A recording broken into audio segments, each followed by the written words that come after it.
مشہور آپ نے فرماتے ہیں کہ جواب البندو خذ العفو وامر بالعرف وعارض عن الجاہلین. یہ دعوت کا میدان انتہائی سخت ہے، صبر آزما ہے. اس کے اندر ہوتا یہ ہے کہ چوٹیں لگے اور سلا لو، گالیاں سنو اور برداشت کرو، زخم اٹھاؤ اور شیروں کی طرح سے چاٹ کے اسے منجمد ہونے کا موقع دو.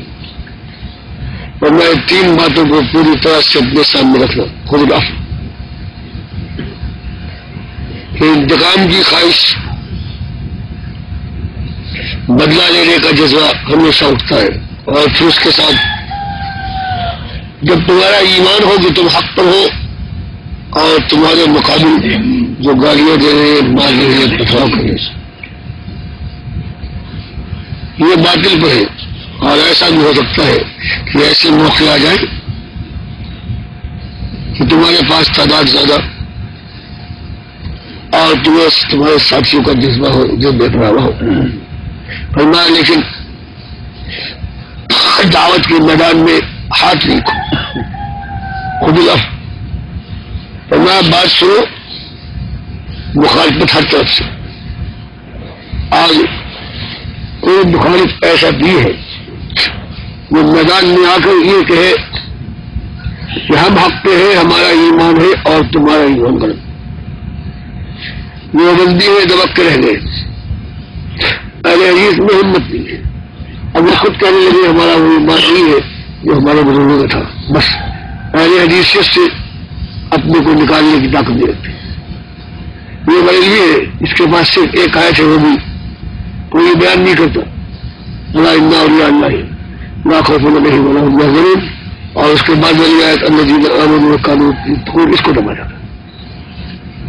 اور اب ان کی محتاج دیکھی کفر سے کی علم بدانا اور باطل اس کی بنیاد کو نگاہ ڈالی. مالک فرماتا ہے پہلی چیز یہ جب دعوت حق اچھلی تو اس میں خود عفو کے ساتھ ساتھ ایدیکم واقعی الصلاۃ وآتوا الزکاۃ. یہ بڑا مشکل کام ہے. اس سے بڑی مشکل کی کوئی چیز کائنات نہیں ہے. اس لیے اللہ کے بندے دعوت کے جب تک میدان ہے کفر ایدیکم، تمہارے ہاتھ میں کسبل ہے اور موقع ایسے آ جاتے، لیکن فرمایا اپنے ہاتھوں کو تھامے رکھو.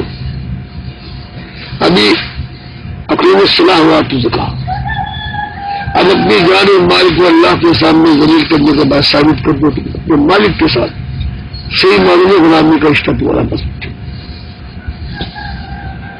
تو پہلی چیز تو عفو ہے. اور عفو کہتے ہیں، معافی کہتے ہیں اس حالت کو کہ جب انسان بدلہ لے سکتا ہے لیکن پھر معاف کرتے اور بدلہ نہیں تو یہ عفو نہیں ہے، یہ مجبوری ہے. تو میں معمول بلوس یہ فلسفیہ میں باتیں نہیں.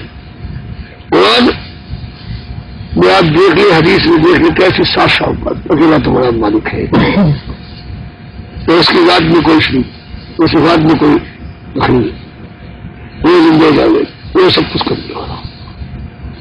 تو بجائے اس کے فلسفیہ کوئی بات ہو مالک فرماتا ہے وامر بالعرف، ایسی بات کہو بزرگ پہچانی جانی پہچانی.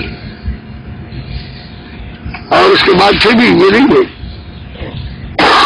کہ دنیا پیچھا چھوڑ دیں، وہ ظاہر ہے الجھیں گے، گالیاں دیں گے، پسراؤ کریں گے، ماریں گے، جان کے شروع سے. تو عارض عن الجاہلین، ان سے انتقام لے رہے اور پھر ایسے کرنے ہو، گالیاں سننے ہو، مار کھانے، وہ پیچھے تالیاں پیچھے ہیں، جلوس نکالا ہے، تو مقابلہ کرنے کی بجائے تم شہر سے باہر جاؤ وہ 10 دن میں اور میں وہ ریل میں ڈالے گا، بڑا مشکل موقع ہوتا ہے۔ اللہ یہ تم اپنی طاقت اپنے سب اپنی قوت سے شیطان کا یہ شریر جو وار ہے یہ رد نہیں کر سکتے۔ ہمارا فاستعذ باللہ، جب یہ موقع آ جائے سمجھ لو انتہائی شدید وار ہوا ہے بائی کے اوپر، تو اللہ سے پناہ مانگے، مالک میرے بس کی بات نہیں ہے کہ میں شیطان کے اس فریب سے اور جو کسی کو اس نے لگایا ہے اس سے بچ جاؤں اور انتقامی کارروائی نہ کروں تو ماری جانے والا یہ میرے بندو یہ رویہ اختیار کروں گے، اللہ سننے والا ہے، اللہ جاننے والا ہے، مالک ہم کو سے بول دے گا۔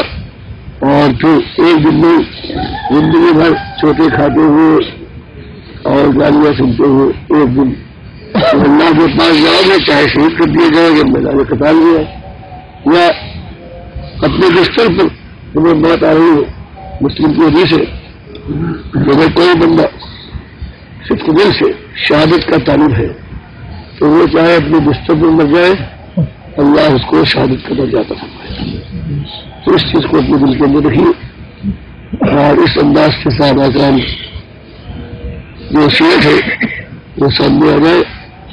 اللہ سے بڑی بڑی امیدیں ہیں، مالک کمزوروں کو قوت دے گا، کمزوروں کو ان سے راستہ کرے گا، ان کے حاصل کے آپ جو ان کو بڑھائے گا اور کچھ باطل کی کتابوں سے ٹکرانے اور ان کو پاش کرنے کی توفیق عطا فرمائے گا۔